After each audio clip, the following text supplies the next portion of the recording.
Hey everyone, Pastor Jonathan here, praying you guys are doing well.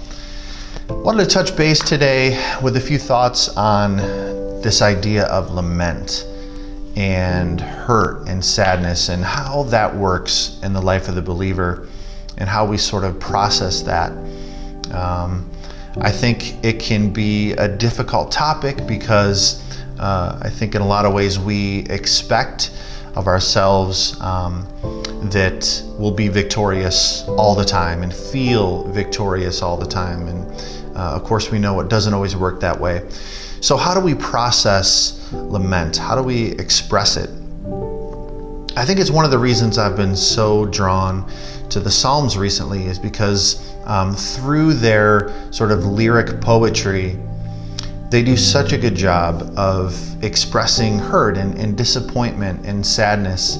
And I think that they are there in Scripture for a very important reason.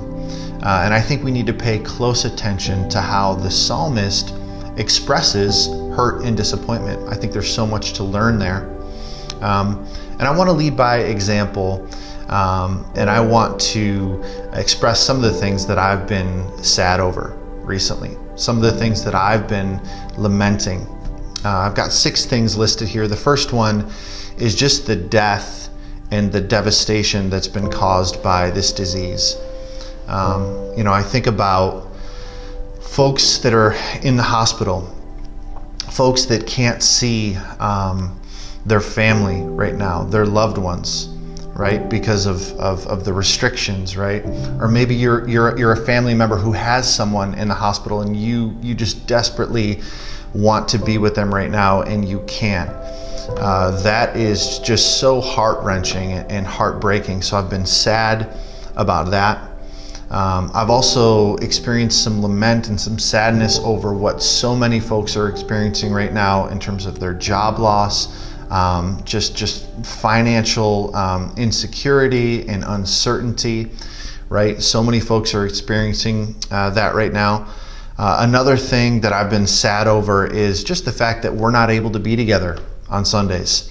There's just so many important things that happen in the life of the believer when we're gathered, and when we can't do that, it's just such a source of grief. And I think we've been doing okay, connecting as best as we can, sharing content with you guys, getting our live stream out there. But it is, I'll tell you, being here on Sundays, it is so not the same. And I've really got to sort of protect my heart on Sundays from just the sadness of being in the building without anybody here. So I've just very much been grieving that. Another thing that I've been sad over is just not being able to be together with our music team. So many good things happen when we're together. We're just kind of rubbing off on each other and we're serving together. There's that sense of teamwork and camaraderie that's just not happening right now. So I'm so missing that. Then on sort of a personal note, I'm missing our gym. I'm missing having groups of friends together, climbing together. I'm missing that community, those relationships that we've established. I'm missing the opportunity to sort of stay in decent shape. That's not happening right now very well. And the last thing that I want to share that I've just been lamenting is the fact that we can't have people over our house right now. I shared in our staff meeting recently that there's a big difference between surviving and thriving through this. And my family really thrives when we're able to be together with other people in our home, sharing meals together, sharing relationship together. And having that taken away has been pretty devastating. So I think, honestly, we're just kind of surviving. I don't know that we're thriving all that well because that's such an important component of our lives that's missing right now. In this video, either in this video or down in the comments, I want to link you to a wonderful conversation between the lead singer of U2, Bono, and the author of the paraphrase of the Bible, the Message. His name is Eugene Peterson, and Bono goes to visit him in his home, and they have a very real and honest and open conversation about the Psalms and what the Psalms have meant to them as believers, and how the Psalms have aided them and helped them in expressing lament and grief, and really how that's something that we need to see more of in the life of the believer. So to close, I want to share with you another psalm. This is Psalm 13, and it is out of that paraphrase of the Bible, the Message. Here's what it says, and maybe you can relate to this. It says, "Long enough, God. You've ignored me long enough. I've looked at the back of your head long enough. Long enough I've carried this ton of trouble, lived with a stomach full of pain. Long enough my arrogant enemies have looked down their noses at me.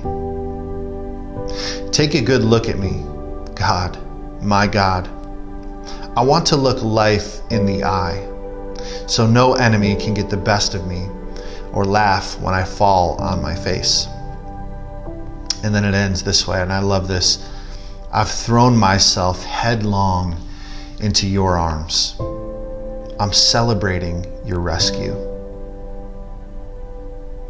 And that's just how it works, right? That's the sort of rhythm in the life of the believer. We've got lament, we've got sadness that we express, but then we've got on the other side of that sort of the turn towards rescue. God's great rescue plan. And we're going to celebrate that together this Sunday on Resurrection Sunday, Easter morning. Invite you guys to be with us on our live stream as we do that. And that's our great hope. That's our great hope. Through sadness, through lament, as important as that is to express and to get out, there's something so unique in the life of the believer. And that is, we've got that ultimate hope, that ultimate rescue that God has enacted through his Son. So again, praying you guys are well. Cannot wait to see you. Love you. See you soon.